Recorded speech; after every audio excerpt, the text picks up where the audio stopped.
వేములవాడలో సోమవారం ఒక అరుదైన వైద్య ఘట్టం చోటు చేసుకుంది. తులసి హాస్పిటల్లో 25 ఏళ్ల మహిళ సాధారణ ప్రసవం ద్వారానే 4 కిలోల బరువున్న శిశువుకు జన్మనిచ్చింది. నమలిగుండుపల్లి గ్రామానికి చెందిన నిహారిక తన మొదటి కాన్పులోనే అధిక బరువుతో శిశువుకు జన్మనివ్వటం విశేషంగా నిలిచింది.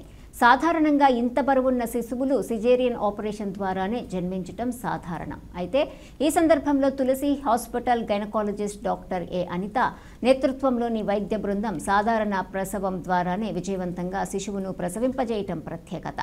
ఈ సందర్భంగా డాక్టర్ అనిత మాట్లాడుతూ, సోనోగ్రఫీ అనంతరం రేడియాలజిస్టులు శిశువు బరువు అధికంగా ఉంటుందని నిర్ధారించారు. 4 కిలోల వరకు ఉండవచ్చని అంచనా వేసి మేము మొదట సిజేరియన్కు సిద్ధమయ్యాం.